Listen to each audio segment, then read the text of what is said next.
Credibilidad incuestionable.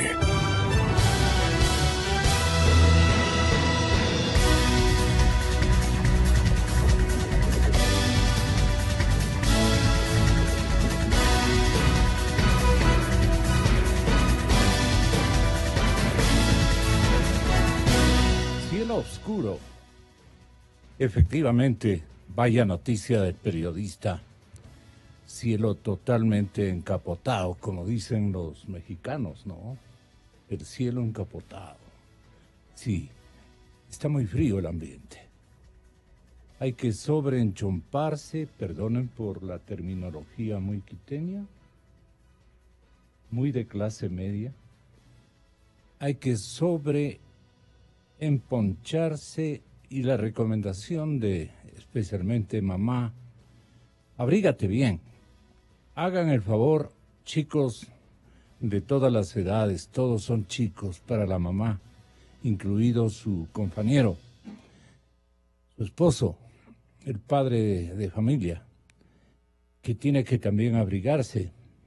Él mucho más que a veces las tiernas criaturas que tienen, digamos, defensas más importantes que una persona que cruza ya los 50 años, por ejemplo, ¿no? Yo quiero saludar a mis invitados, a los primeros invitados de esta mañana. 4 días antes, no 4 días, serían 3 días antes de las elecciones. No hay definición, o si las hay, me dicen que sí existe y que hay una relación informativa de aquello. Una explicación de Diana Tamaín, que le habíamos solicitado a Milton. Tenga la bondad.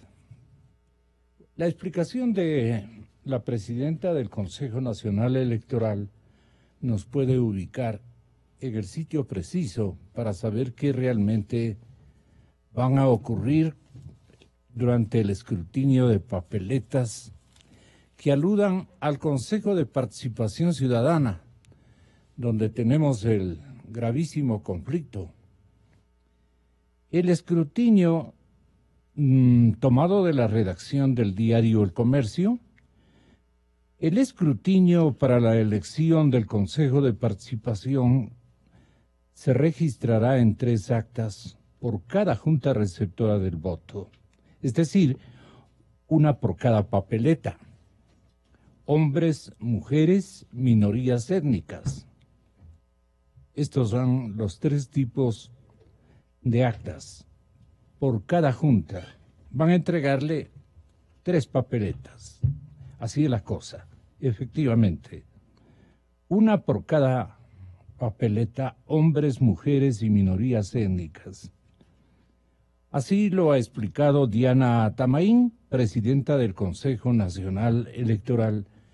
Milton Márquez ya tendrá la bondad de traernos ese audio. A nosotros nos encantan los audios porque engendran la intencionalidad, el énfasis, el anuncio propiamente dicho que interesa a las autoridades y vocerías correspondientes. Y entonces esto no entra por la una y sale por la otra, sino que se queda en la retentiva social, que es lo importante. Ante la pregunta de si habrá un acta para registrar los votos de las 3 papeletas para elegir a los miembros del Consejo de Participación Ciudadana, la señorita Tamaín dijo que hay un acta de hombres, una de mujeres y otra de pueblos y nacionalidades.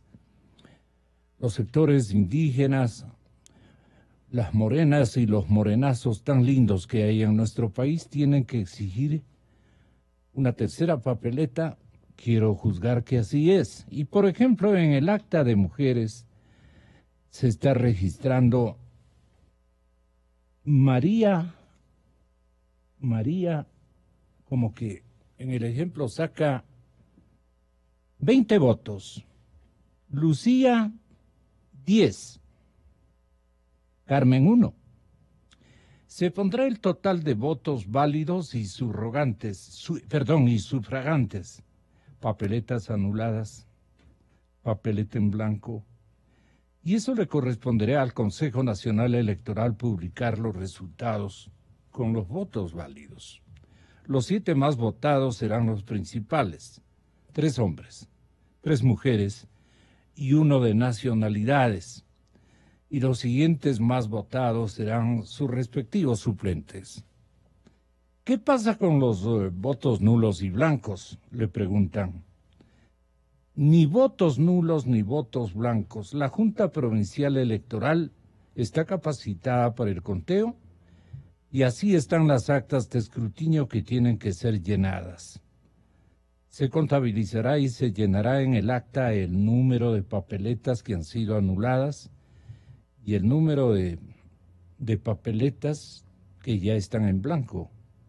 Esto ha explicado la señorita Diana Tamaín. Y Lucy Pombosa es una coordinadora de procesos electorales del Consejo Nacional. Ha subrayado que estas 3 actas tendrán el mismo modelo que las que se usarán para las dignidades seccionales. Esto es para alcaldes, para prefectos, para concejales y vocales de juntas parroquiales. Agrega que la metodología de conteo también será exactamente igual, la misma. Todos estos detalles se difundieron en las capacitaciones para los miembros de las 40,000, escúchese esta cantidad de juntas, 40,276 juntas. Qué universo, ¿no? ¿Quiénes serán los encargados de contabilizar los votos y llenar las actas? Los miembros de las juntas. Pela el ojo, porque hay chicos que han sido preparados desde la época del correato precisamente para hacer trampas, y se los ve claramente, se los veía en los anteriores comicios. ¿Verdad, muchachos?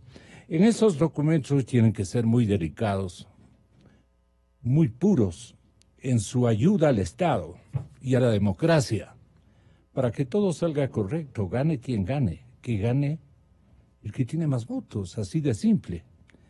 La voluntad popular, esa es la democracia. En esos documentos los miembros de mesa registrarán la cantidad de electores, votos blancos, nulos y válidos para cada uno de los 43 candidatos en el caso del Consejo de Participación. ¿Qué fue de doña Dianita? No le ha sabido querer Milton, ¿no? El escrutinio es igual para todas las dignidades. Si anuló la papeleta, está ahí un voto nulo. Si dejó en blanco, es un voto en blanco. Esto dijo la señorita Pombosa. Las autoridades del CNE decidieron mantener su plan operativo inicial y no dieron piso a la fragmentación del voto en 3, como la propusieron los señores consejeros Luis Verdesoto y también don Enrique Pita. Y tras la negativa se anunció que se enviaría a consulta al Tribunal Contencioso Electoral. Don Joaquín Viteri, el señor doctor Joaquín Viteri, dice: a mí no me han mandado nada hasta últimas horas de la noche, porque aparentemente tienen resuelto vía el mecanismo que me he permitido explicar medianamente. El magistrado, no obstante, ha recalcado que esta instancia no puede ser intervenida.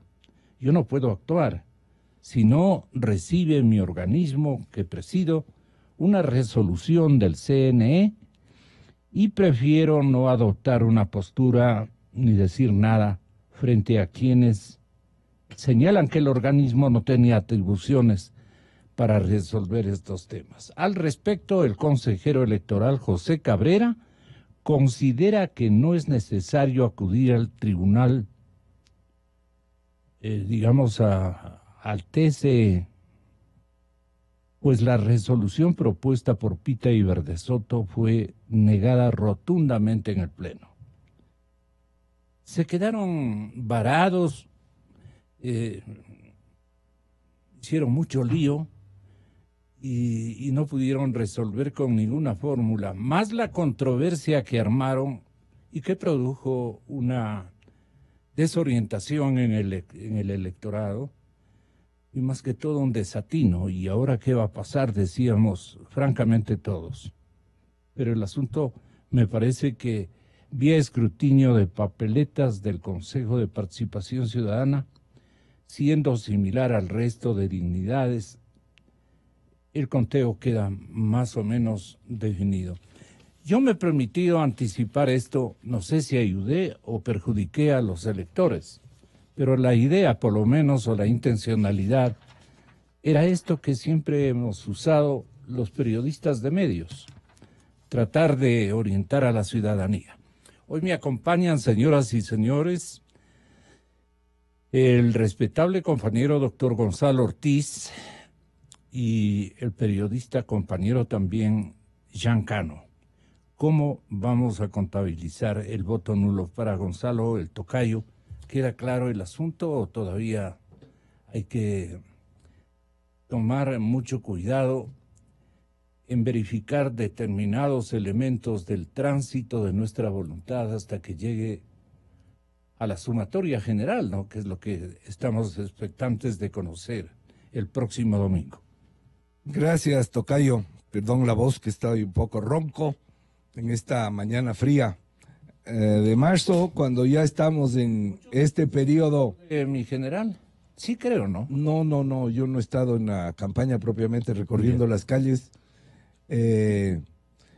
La pregunta central sobre el voto nulo tiene que ver con la posición de aquellos dos vocales del tribunal, de aquellos dos consejeros electorales, Luis Verde Soto y Enrique Pita, que plantearon que al tratarse de una elección unipersonal, aunque estuviera en una papeleta, lo que había que elegir es a 7 personas distintas, cada uno de esos votos debía contarse como un voto nulo, si es que se llegaba a anular la papeleta. Entonces, que una papeleta anulada, lo que debía contarse es 3 votos nulos, en el caso de la votación por consejeros hombres, 3 votos nulos en el caso de que se anulara la papeleta de mujeres y un voto nulo en el caso de que se anulara la papeleta de la persona que va a ser elegida por las minorías.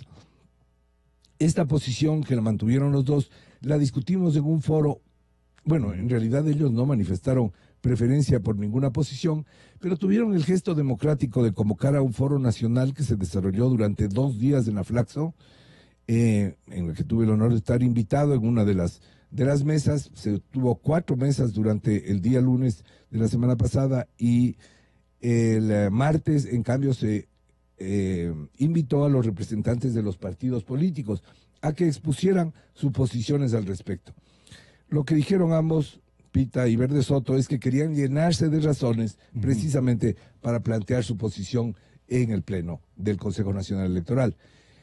Y pues yo diría que ahí hubo un consenso por esta posición, de que cada uno de los votos nulos tiene que contarse como uno, es decir, lo que se ha interpretado como multiplicar por 7 la nulidad.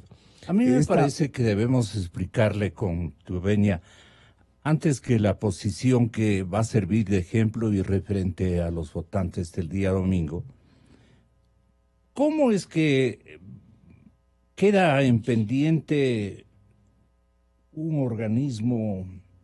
organismo creado por el correato, creado por los fanáticos del correísmo y el expresidente de la República, este dificultoso y complicado organismo del Consejo de Participación Ciudadana? Doctor Ortiz, ¿cómo piensas tú que elaboró esta argucia con este tipo de organismos? ¿Para qué intencionalidades más adelante? Y que le han dado resultados, porque por lo menos ahora nos tiene en un marco de confusión generalizada, ¿no?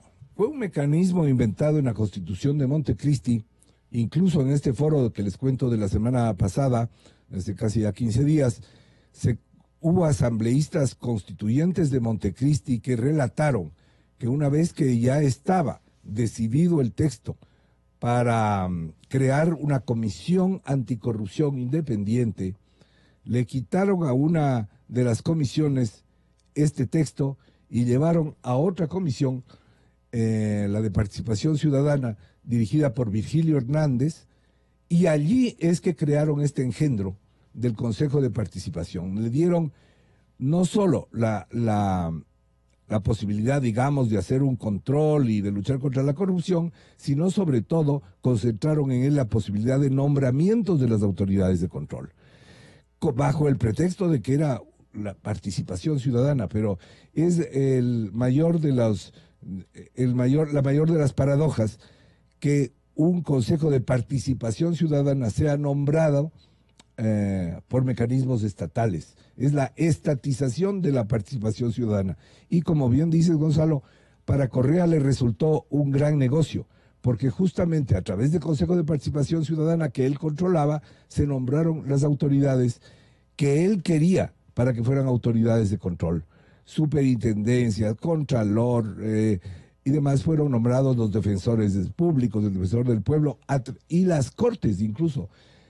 Como la Corte Constitucional, se nombraba a través de este mecanismo perverso, mecanismo antidemocrático, que es el Consejo de Participación Ciudadana. Este es un organismo que debe desaparecer. Pero en la consulta popular de febrero del año pasado, el presidente Moreno no planteó la pregunta, ¿debe desaparecer el Consejo de Participación? Y creó, y todos votamos y ganó la mayoría, de que se va a elegir directamente, que es la elección a que nos abocamos este domingo. Entonces, no desapareció el Consejo, se creó el Consejo de Participación Transitorio, que tiene toda legitimidad porque fue aprobado por mayoría en la consulta popular, y ahora se supone que estamos eligiendo a uno definitivo.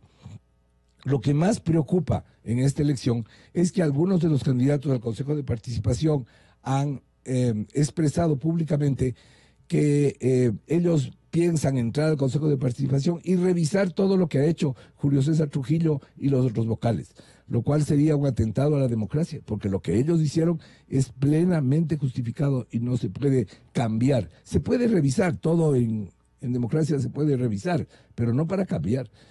Y entonces, esa es la gran preocupación de a quién vamos a elegir. El candidato, el periodista Jean Cano, en cambio nos advertía ayer, no sé qué te parezca, Gonzalo, y que les parezca a nuestros amables oyentes. Decían que son desmesuradas las dudas sobre la Interpol y la ilusión de retorno de Correa. Que hay una campaña organizada por Carondelet, o hay una estrategia más bien, que parece salida de una clase de operaciones psicológicas, de esas que se mandaban en la Academia de Guerra, en la milicia. Todos los alfiles, dice usted, y bienvenido sea Jean, todos los alfiles políticos del morenismo están con el mismo discurso ante líderes de opinión, los medios, los gremios y dirigentes de la sociedad civil. La idea central es que si no se apoya obviamente de forma gratuita al presidente Lenín Moreno, Correa regresará y prácticamente se desatará un cataclismo épico. Los correístas llegarán a cobrar venganza y nadie podrá protegernos del tremendo mal que nosotros mismos nos hemos causado. Y por eso hay que apoyar a Lenín Moreno. Muchos de estos distintos ámbitos han caído en este engaño de feria. Esta operación propagandística sucede mientras la justicia, específicamente la jueza Daniela Camacho, ha pulido el pedido de revisión de la negativa a ejecutar la orden de captura de Correa, quien está prófugo y está viviendo en Bélgica. Esta fue enviada a Interpol y tiene detalles ya infranqueables para los capturadores internacionales. Lo que tiene afuera a Correa es una orden de captura, explica el periodista aquí presente. Lo que tiene afuera Correa es una orden de captura en su contra, obviamente, por el caso del secuestro de Fernando Valda. Y esta orden de captura fue ordenada por la jueza penal Daniela Camacho. La Interpol no dio paso, nunca dado, a ese apresamiento, pero sí al de otro de los involucrados. Este señor Pablo Romero lo vieron como un ejemplo más estratégicamente conveniente para lo que hace, a veces con muchas trampas, la propia Interpol. Porque si ella cumpliera con su obligación y obviamente respetaría las decisiones de los jueces en todo el planeta, las cosas se resolverían a tiempo. Pero bueno, Pablo Romero, ¿quién es?, dirá mucha gente. No, pues no se olviden, él fue jefe de la CNAIN, la famosa Secretaría de Inteligencia que creó el correísmo. Él ya está detenido en España a la espera de una extradición del Ecuador. ¿Y por qué no lo extraditan? Otra pregunta bien planteada. En los pasillos de la Corte se han preguntado por qué la diferencia de trato en el ámbito internacional. A este señor Pablo Romero, por lo menos ya le citan que está listo para ser traído a territorio ecuatoriano y ante nuestros jueces. Pero del otro no dicen absolutamente nada. Entonces, los mismos argumentos jurídicos funcionan en velocidades de 78 y de 45 como en nuestra discoteca, ¿no? La idea central es que si no se apoya obviamente de forma gratuita al presidente Lenín Moreno, es parte de la treta potencial. Correa va a regresar y prácticamente va a desatar un cataclismo épico y los correístas van a llegar a cobrar venganza. Conocemos que ayer hicieron una manifestación de júbilo, ya nos explicará seguramente el propio invitado, y nadie podrá protegernos del tremendo mal que nosotros mismos nos hemos causado, esto ya lo dije. Así es que altas fuentes de la función judicial aseguran que quien está detrás de la revisión del caso de Rafael Correa en la Comisión de Control de Ficheros de Interpol es el jurista, es el político, es el diplomático argentino Leandro Despouy, es con ya al último, Despouy, Leandro Despouy, para que se quede en la mente de ustedes, quien entre el 2002 y el 2016 fue auditor general de la Nación Argentina, que es el más alto cargo de un organismo de control administrativo como en Ecuador lo es la Contraloría. Es decir, fue algo así como en Contralor de la era Kirchner, los aliados de Correa. Bueno, Despouy, si se acuerdan ustedes, ha asegurado que durante su gestión aprobaron más de 3,000 informes de auditoría y muchos de gran impacto. Explícanos un poquito más cuál es, qué contiene más su crónica de interpretación o de explicación de este hecho. Buenos días, Gonzalo. Jan, bienvenido. Sí, básicamente lo que se hizo es recoger una preocupación muy fuerte de la función judicial respecto a la captura de Rafael Correa. De lo que se ha visto, él tiene pues mucha movilidad internacional, aparentemente con muchísimos recursos. Entonces, y más o menos está sucediendo algo muy parecido a lo de la ONU, ¿no? Con el relator de independencia judicial, que envió este pedido al Ecuador y puso a correr a Cancillería, a Consejo Nacional de la Judicatura, a todos explicando el proceso de cambio especialmente de fiscales. Entonces, en esa línea, pues también están preocupados porque este señor Leandro Despuy, quien ha venido al Ecuador, es decir, no es que es un desconocido para el Ecuador, porque participó en el tema de vigilar la justicia y un poco cuando fue el cambio de la Corte en 98, también luego de la Corte en 98, perdón, en la época de Lucio Se Gutiérrez. armó uno que otro petardo con la presencia de este caballero aquí. Entonces, la sospecha que tiene la justicia ecuatoriana es que él es una persona ideológicamente cercana a Rafael Correa, ¿no? Entonces, y lo que anhelan es que el pedido de revisión que ya llegó a la Interpol el 5 de marzo pueda ser revisado no solamente por Despuy, sino por otros de los 5 miembros del control de ficheros. Entonces, porque precisamente... ¿Cuál es el rol de los ficheros para que entienda el ellos público? revisan la legalidad, la pertinencia. Sí, cómo se ha cumplido el proceso, ¿no es cierto? Pero a la justicia también, de lo que conversé, les preocupa muchísimo que los mismos argumentos fueron para Romero y para Correa. A Correa le negaron, a Romero le capturaron, y claro, y guarda prisión en Madrid, entonces, y está esperando por la extradición. Lo de Romero es un disimulo por el objetivo Eso grande. precisamente es lo que le causa sospecha de la justicia ecuatoriana e insistieron antes de tiempo, de lo que tengo entendido, porque todavía tenían un par de meses para enviar el pedido de revisión. Insistieron precisamente porque vieron que en el proceso de la Interpol pueden haber interpretaciones acerca de los procesos, cómo se cumplen en Ecuador. Entonces, para no tener ningún problema, enviaron el pedido. Y este tiene elementos nuevos, como es el auto de llamamiento a juicio, ¿no? Donde por el que luego se juzgó a estos dos agentes, a Raúl Chicaiza y Diana Falcón, que están todavía detenidos.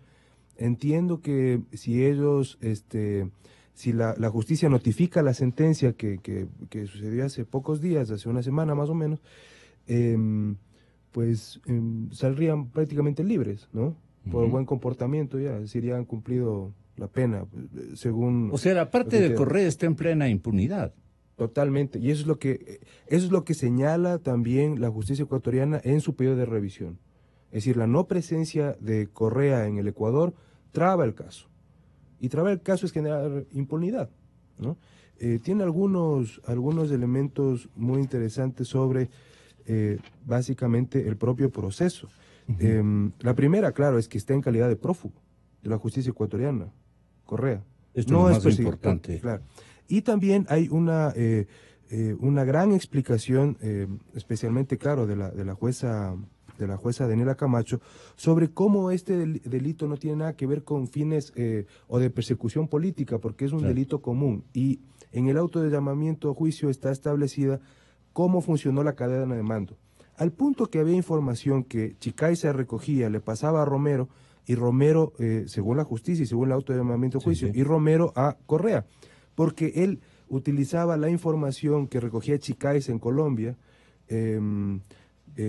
para dar sus sabatinas. Entonces hay la conexión de los informes de Chicaiza con una sabatina, especialmente una específica, donde él habla de cómo Uribe supuestamente estaba organizando a lo Maduro, ¿no? Tal cual, o sea, los paranoicos.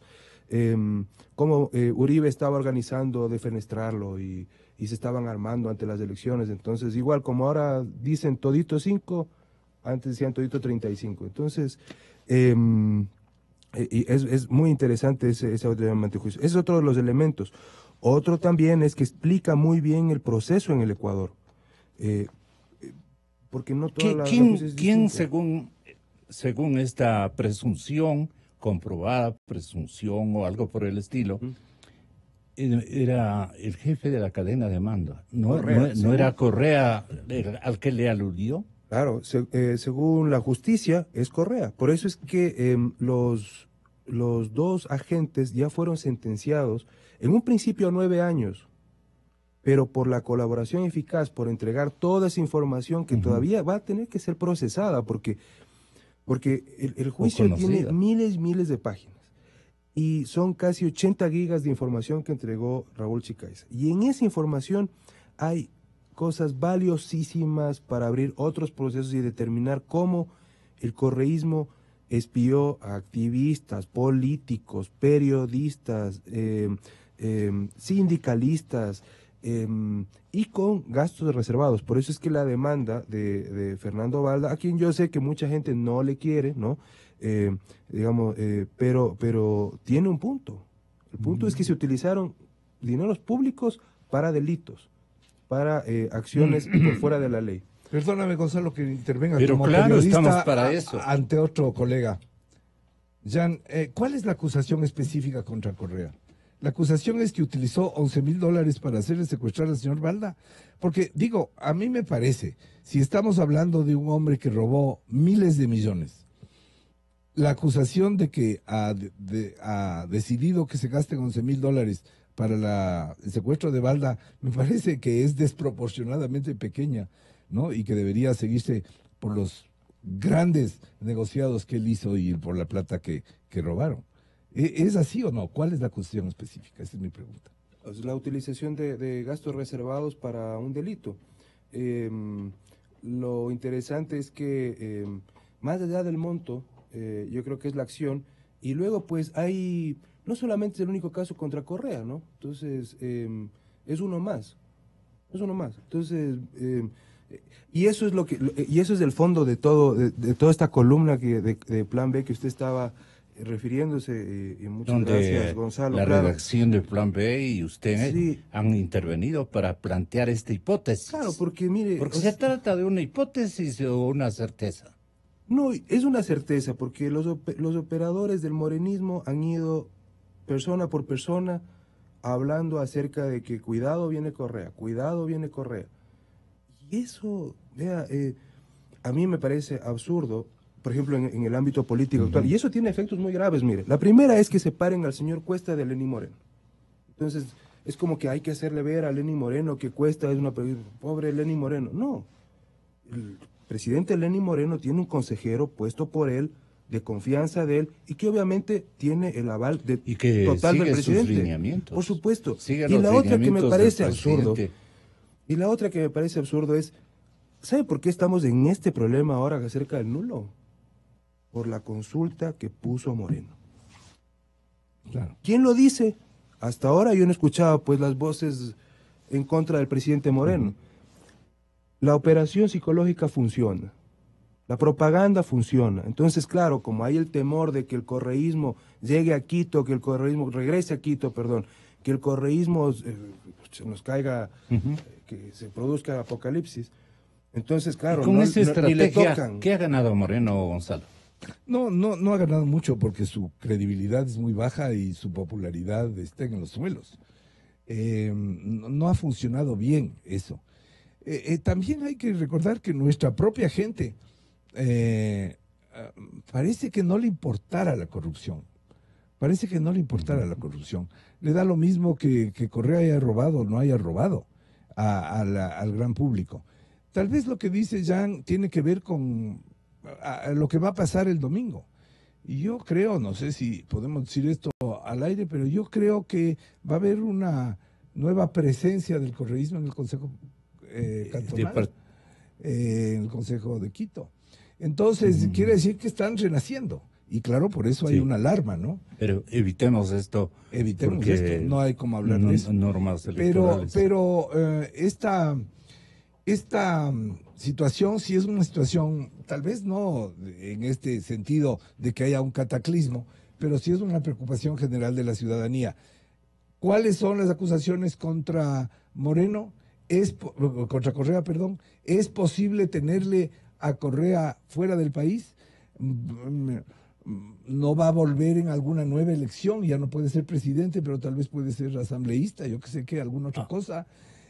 A través de modificaciones estructurales que formularía el Consejo de Participación, él puede venir a hacer lo que fue. Ese Consejo, por tanto, no debería permitírsele que haga esas modificaciones estructurales. María Paula Romo acaba de indicar hace contados instantes en la cadena Teleamazonas que se debe discutir es si el Consejo de Participación Ciudadana debe tener la cantidad de poder que hasta el momento posee. Es el punto. Y es un debate que el gobierno no va a huir. Algo así, ¿no? Tenga la bondad. No es un debate solamente sobre la hoja de vida de uno u otro candidato o candidata. Es un debate sobre si el Consejo de Participación Ciudadana debe tener la cantidad de poder que ese organismo tiene en este mismo momento. Creo que ese es el debate de fondo y ese es un debate al que el gobierno no va a rehuir.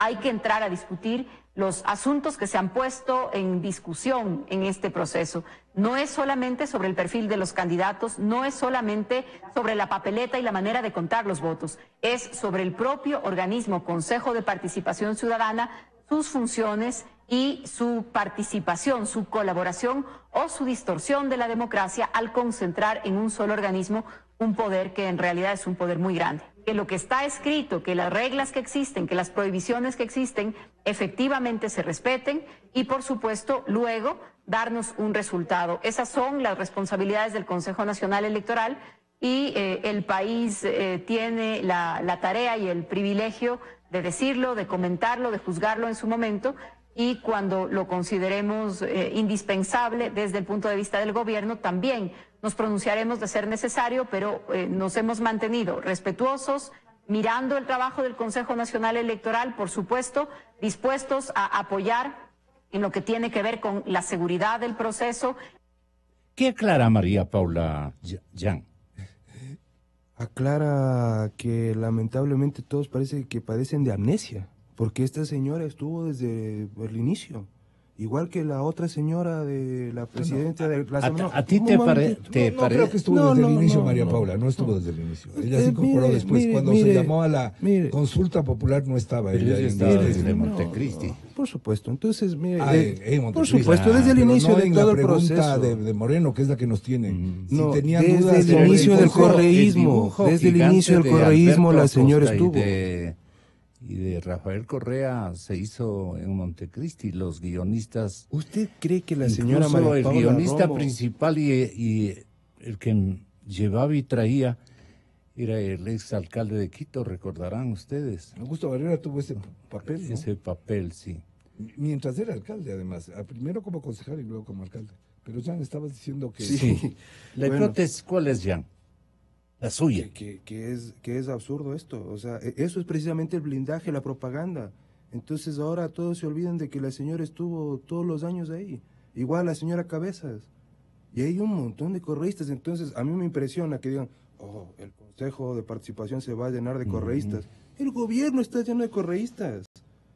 Es decir, yo creo que hay que ver las cosas con objetividad y con hechos. No con ensayos ahí hacia el futuro, porque eso es lo que nos tiene ahora en este punto. Entonces, ahora dice que no, el gobierno no va a rehuir al debate. Esto no es que es un trabajo de 5 años más o menos. Hasta gente de la propia izquierda ha escrito hasta libros sobre cómo tiene que lo necesario de una asamblea constituyente. La derecha también cree que tiene que ser eliminado.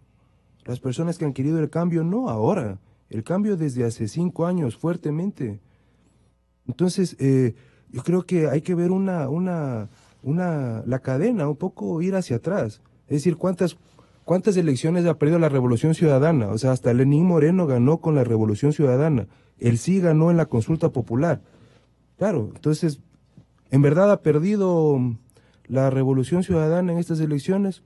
Eso habría que preguntarse. Y la otra es ver también si es que el presidente Lenín Moreno ya terminó su periodo de transición. Tal vez ya él puso algunos pilares interesantes como para que venga otro gobierno como quiere la gente, porque hay encuestas como la de CLIC, que está señalada en el informe que usted lee, donde dice que el 65.2%, 6 de cada 10 ecuatorianos, quieren la muerte cruzada, es decir, nuevas elecciones de asambleístas y nueva elección de presidente. Entonces... Esto limpiaría de toda sospecha estos O sea, al menos sí que viene un gobierno de otra línea, porque también a mí me parece un poco risible decir, no, pues si hubiera llegado Lazo esto no hubiera pasado. El problema es que todo las lo líneas contrario. son entremezcladas. No se sabe concretamente quién es quién. En actual, Así por es. supuesto. Y el por supuesto. desenlace va a ser mucho más complicado. Claro. Entonces, Yo quisiera ahí discrepar un poquito. Gonzalo, desde luego, estamos cuestión para de eso. matices con Jan, en el sentido de que sí, cierto es que todos fueron correístas y fueron entusiastas del correísmo, pero se da una quiebra, pues, es decir, entre correístas y morenistas ahora hay una quiebra, y no podemos seguir utilizando el argumento de que como fueron correístas, siempre serán correístas, y de que están haciendo una labor, que son digamos, fanáticos. a favor de Correa. No, pero yo no creo que María Paula Ahora, Romo esté a favor hay de Correa. gente que actúa por conveniencia propia, también es cierto. Por supuesto, en política siempre, incluso ahora que vamos a ir a votar, vemos la conveniencia personal, la familiar, la del cantón, la de la provincia, la de la patria, todo ese conjunto es lo que nos lleva a tomar una decisión.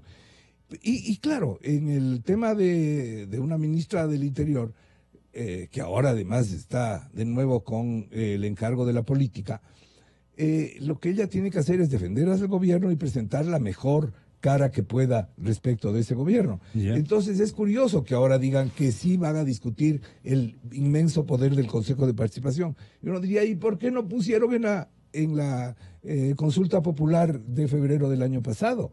Ahí ya no estaríamos discutiendo esto.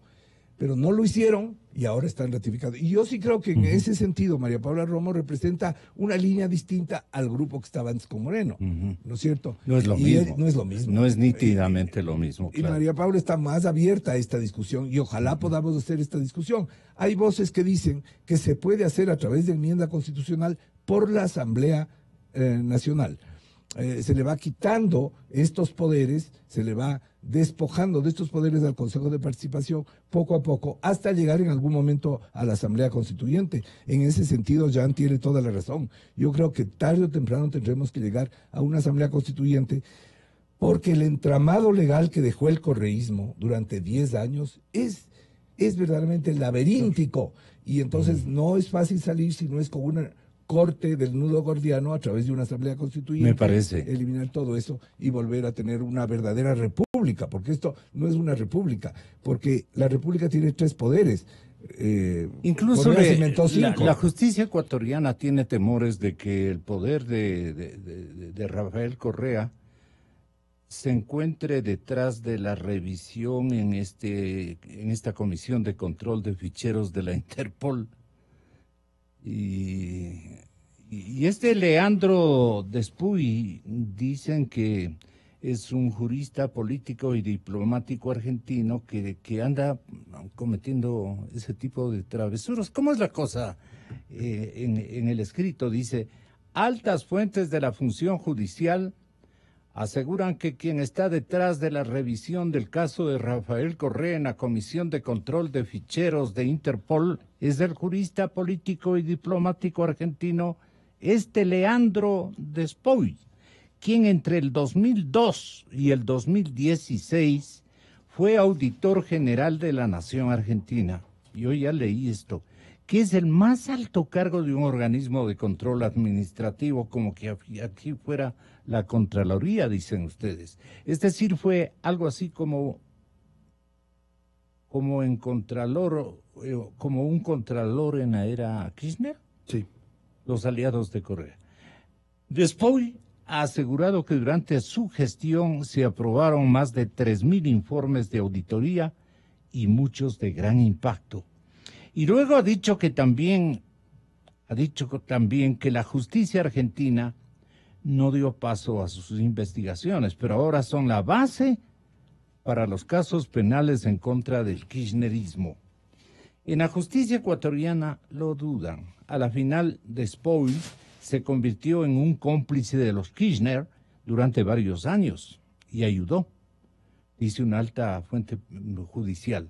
En los pasillos de la corte sospechan que Despuy, quien está en la comisión de ficheros como un especialista en temas de derechos humanos, así se introducen en los organismos, y quien entiende el español, ayuda a Rafael Correa a seguir impune en Bélgica. Esto me parece que es de capital importancia en términos de análisis. ¿Cómo aseguran ustedes o llegan a esta semi-conclusión, digamos?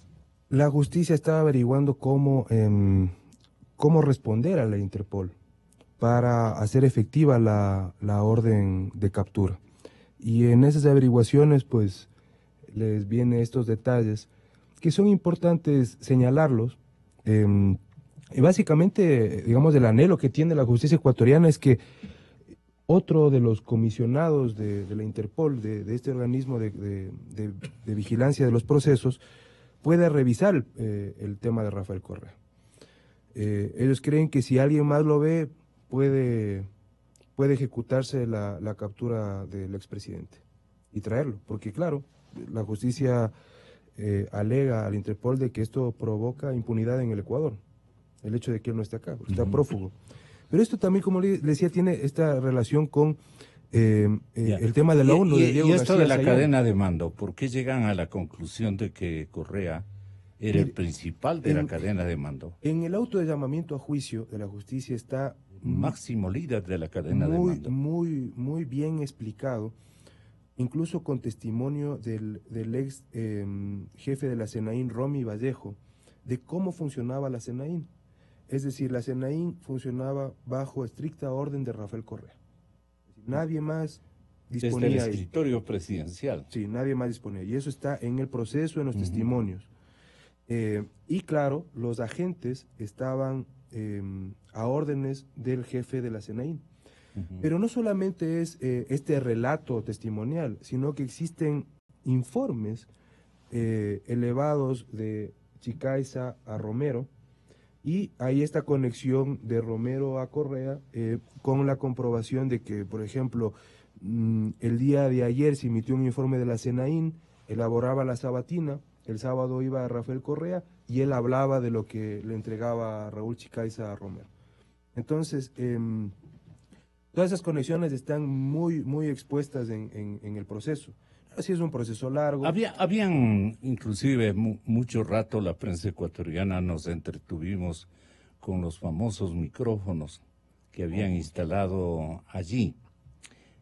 Y lo que mi pregunta individual no ha sido contestada hasta este momento es ¿por qué una secretaria de presidencia gozó y goza del afecto y obviamente súper confianza del expresidente Correa y súper confianza del presidente Moreno?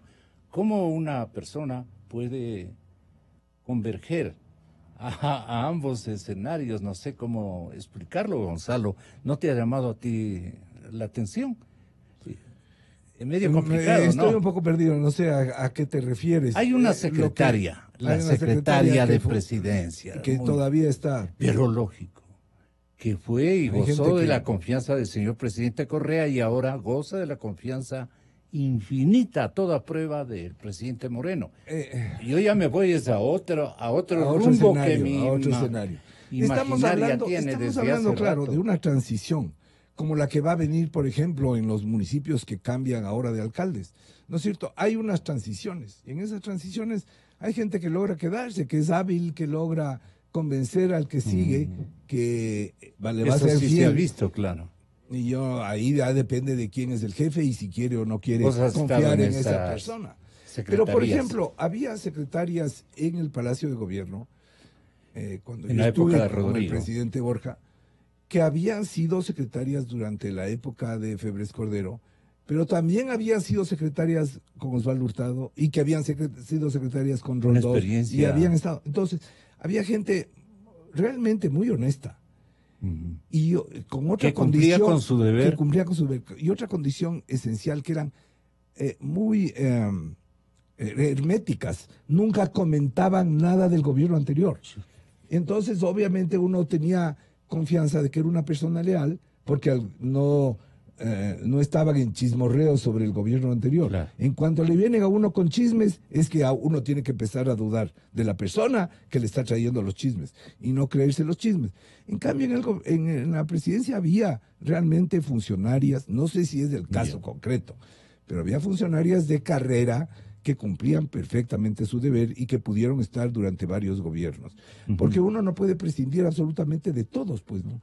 Porque ni siquiera sabe cómo funcionan las cosas, si es que prescinde absolutamente de todos. Hay que tener a los funcionarios de carrera y hay que dignificar obviamente a esas personas. No sé si este es el caso concreto o no. Esta relación informativa de Página B agrega una cosa muy importante.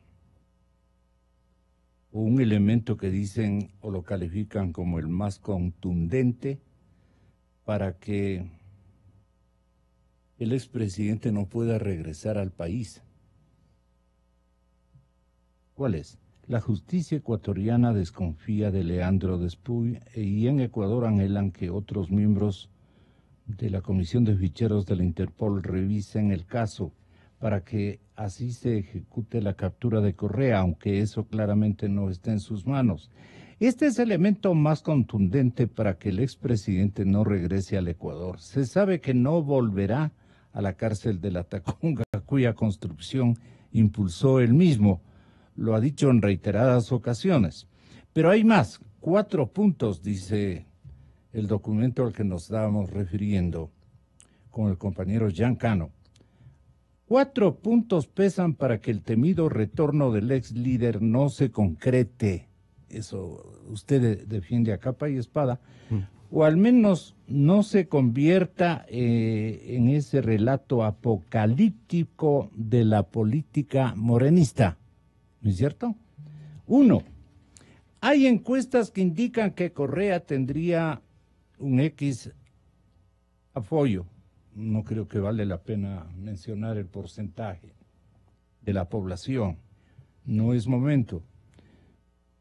Y que no ha desaparecido, o prueba que no ha desaparecido el horizonte político. Pero la ciudadanía tiene más miedo que se queden todos.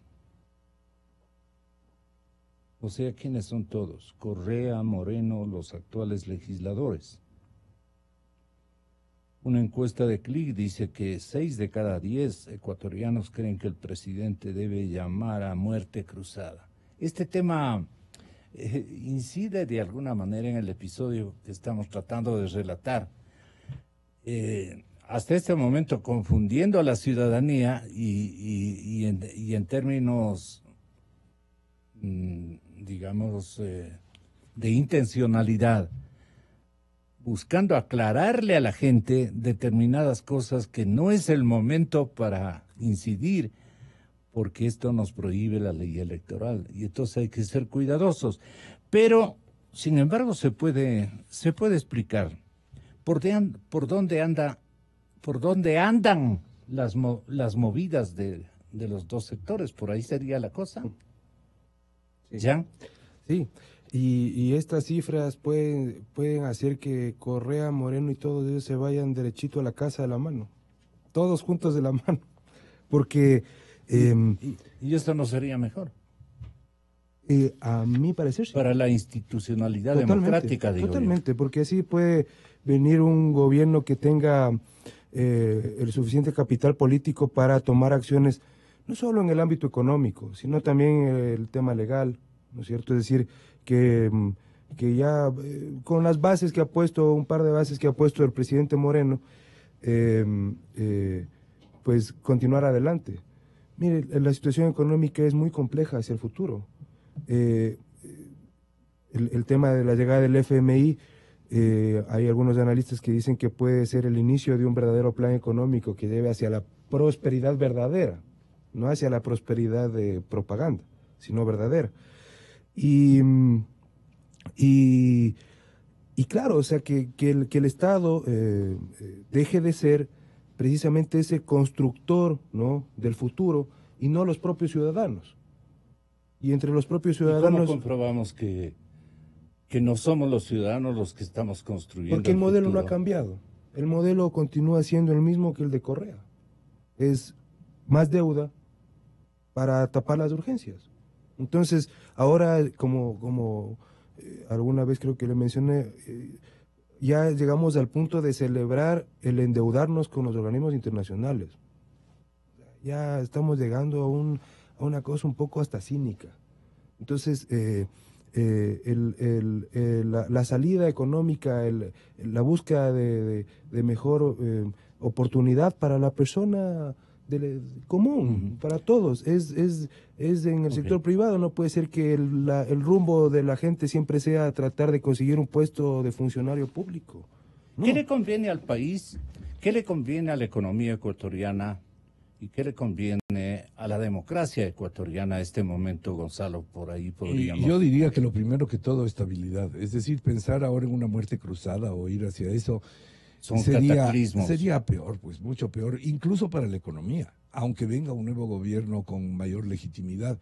En este momento hay un gobierno que fue elegido por la mayoría de la población, ahí estaba todavía la discusión respecto de si hubo fraude o no hubo fraude, pero ahí está el gobierno, a lo largo del tiempo ha tratado de hacer, creo yo, lo mejor que ha podido, frente a una herencia brutal que le dejó el correísmo, de una crisis pavorosa.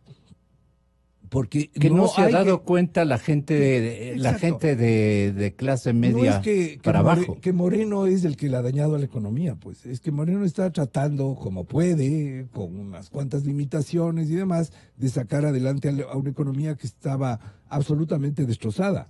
Este modelo de endeudamiento y demás viene desde el 2014 incluso de antes. Y había es decir, que seguirle un poco cuando todavía tolerando, digamos, al modelo. Miles de ¿no? millones de dólares del petróleo ya empezaron a endeudarse. Claro. Y luego vino la crisis y entonces la deuda continuó. Entonces, ante la falta absoluta de dinero y el peligro de la dolarización, de que se vaya por la alcantarilla la dolarización, pues hay que seguir endeudándose hasta que no se reactive la economía. ¿Por qué no se ha reactivado la economía? Primero porque los empresarios son unos cobardes. Muy cobardes. Y no han querido invertir. Andan mandando la plata al exterior. Exacto. Pero no, es que tampoco hay Muy mucha cobardes. credibilidad en el país, ¿no? Y yo creo que, por ejemplo, hablar Pero no de una... contribuyen los empresarios, eso hay que dejarlo sobre Sí, firme. sí. Y luego no había la seguridad al comienzo, todavía se quedaron funcionarios, ministros, correístas, hasta que ahora los empresarios ya tienen todo lo que pedían. Richard Martínez es hombre de los empresarios y están otros empresarios en el gobierno y ya deberían sentirse más seguros sobre lo que viene. Y creo que el acuerdo con el Fondo Monetario les da a los empresarios la seguridad de que se va a tratar de componer la economía. Entonces es el momento de que ellos inviertan y de que creen empleo que hasta ahora no se ha ido creando para nada. La gente sigue desesperada ante la falta de ingresos, ¿no? El organismo tampoco les da misiones concretas a los empresarios en ningún acuerdo, especialmente desde el lado del fondo y desde el lado de los multilaterales. Eso es lo que yo he lamentado siempre. Se supone que tienen que hacer, pero... y que la economía privada va a ser el motor, pero no lo es todavía, y ese es parte de lo que la gente está pensando al ir a votar, aunque el pensamiento de uno es diferente cuando vota para presidente que cuando vota para alcaldes, porque lo que está votando para alcaldes para un gerente de la ciudad, de una cosa más concreta, que solucione unos problemas más urbanos, o al prefecto y demás. Sin embargo, claro, también pesa en el ánimo esta desazón, este despecho de cómo está funcionando la economía. Serenamente, y con eso terminamos, Jan. ¿Qué tenemos que no incidir en el pensamiento social? Porque no es momento. Pero le digamos, ¿en qué tiene que pensar usted, estimado amigo, distinguida dama, al ir este domingo a votar? Es un momento crudo, difícil, complejo para el país y su futuro, desde el lado especialmente de lo que más necesita esta urbe, de lo que más necesita esta provincia, en definitiva, todas las ciudades y poblaciones cuantitativamente más significativas necesitan para entre todos reactivar la economía ecuatoriana y poner nuestros capitales al servicio de crear una nación sin miedo, sin temores, con la firmeza de que las leyes van a ser respetadas y respetables. Pero si nos cuajamos, digamos, organizamos un estamento legal medio misterioso, medio complejo, y que genera inseguridad, entonces ahí viene el pretexto. Es que no tenemos seguridades. Es que nos cobran hasta por mandar la plata. Claro que hay que ponerles un impuesto, porque están mandando el dinero, pues si el dinero se hizo para invertirlo aquí mismo, pues Ese es buen oficio de inversionistas, pues. A mí me parece muy bien que exista un debate acerca del papel del empresariado acá, pero yo creo que también hay que tener claro un poco los detalles de cómo está funcionando el gobierno en el ámbito económico. Entonces, si se sabe, pues en el ámbito económico también hay gente que participó con Rafael Correa, o sea, los de segundo o tercer la línea en el Ministerio de Finanzas, o sea, también estuvieron desde el inicio y siguen con Moreno. Entonces, decir cobarde a un gran grupo de gente que trata de esforzarse día a día por mantener desde su tienda, su carro, claro, así sea los comerciantes el Uber, terreno, por supuesto, los comerciantes, y eso que yo conozco desde hace 5 años a centenares de gente empresaria, centenares, y de todo nivel, pequeño, mediano y grande, y todos la apuestan al Ecuador. Todos la apuestan al Ecuador, y me consta, porque hacemos publicaciones periódicas en Criterios. Entonces, eso realmente es bastante apresurado, maniqueo, y yo creo que decir así gratuitamente de que el señor Martínez represente el gobierno de los empresarios, pues yo creo que ahí hay algunos matices que vale la pena revisarlos. Claro, revisarlos, bien. exactamente, sí, porque le acabo de mencionar que el modelo sigue igual, puede haber algunos intentos como para cambiar, pero... Más bien Martínez se ha acoplado al pensamiento prevaleciente. Para mí es absolutamente evidente. Claro. Evidente. Y ya digo, en la segunda y tercera línea está gente que trabajó con Rafael Correa de cerca. Entonces, si puede haber privilegios, está bien, pero eso no quiere decir que sea el gobierno de los empresarios. Y los privilegios no son para los empresarios, son para 3 o 4, nada más. Correa premió a los grandes empresarios. Por supuesto, entonces políticas, es porque por ahí andan claro, metidos precisamente los que funcionaron el correísmo, entonces esos que parece o quieren pasar de conversos. Ahora, hacia el frente, mire, ojalá la gente recuerde lo que nos pasó durante 10 años, la tendencia ideológica que estuvo detrás de esos 10 años y las consecuencias que vivimos hasta ahora. Y que elija libremente, y si que quiere votar con una polla, pues que vote con una polla por el Consejo. Y si que quiere votar nulo, que vote nulo. Y si que quiere votar pocos, que vote pocos. El Consejo de Participación Ciudadana, ¿qué hay que hacer con ese organismo, doctor Ortiz? Bueno, al organismo hay que desaparecer a través de las vías legales, que yo creo que es una asamblea constituyente o una consulta popular. Consulta, para este momento una consulta popular sería muy difícil. Ojalá la pudiera encabezar, como ya anunció Julio César Trujillo, que es una persona con credibilidad. Pero por ahora, ya que todavía no desaparece y nos llaman a votar, yo me he pronunciado por el voto positivo. Aunque, por supuesto, respeto a quienes quieran votar nulo y que vayan con una polla. Tienen todo el derecho. Creo que la otra cosa importantísima para el domingo es votar en plancha. Yo creo que aunque la persona que quiere puede tratar de escoger entre listas, no le hace ningún favor a los que les está dando una fracción de su voto. Porque no es que está votando por 5, sino que está votando 0,20 por cada uno de los 0,20 de su voto. Entonces, lo mejor, y para tener un consejo que actúe simultáneamente, que no reme en contra, me parece a mí que hay que votar en plancha. Por el que usted crea, yo no estoy aquí haciendo propaganda de nadie, pero creo que eso es parte de las trampas que se pusieron en el sistema electoral actual, esto de poder escoger entre listas. Mejor es votar en plancha y dar con eso una solidez mayor al Consejo. Entre las cosas que tenemos que establecerle como una prioridad de comportamiento de la sociedad ecuatoriana, de cualquier estamento al que pertenezcamos, es que todos los ecuatorianos debemos empeñarnos en abrirnos al mundo como una política de Estado. Y de eso vengo a platicar ya mismo con José Ayala Lazo, el académico Esteban Santos y también el doctor Marcelo Merlo Jaramillo. Inicio de espacio promocional y publicitario.